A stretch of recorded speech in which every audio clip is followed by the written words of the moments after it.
దేవుని రాజ్యము ఇలాంటి వారిదే. మార్కు 10:14.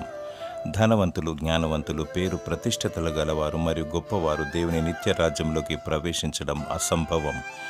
ఎంతటి వారైనా సరే అందులో చేరలేరు, దానిని స్వతంత్రించుకోలేరు. యేసు ప్రభువారు ఒక చిన్న బిడ్డని ఎత్తుకొని ఇలాంటి వారిదే పరలోక రాజ్యమని సెలవిచ్చాడు.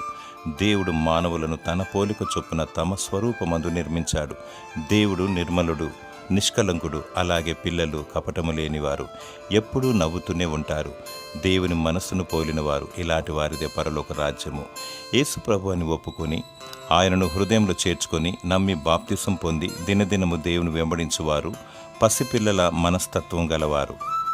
మారు మనసును పొంది స్తుతి ఆరాధనతో వాక్యాన్ని ధ్యానిస్తూ ప్రార్థిస్తూ అంతము వరకు దేవుని వెంబడించు. దేవుడు నిన్ను కరుణించి తన నిత్య రాజ్యమును నీకు దయచేయునుగాక. ఆమేన్.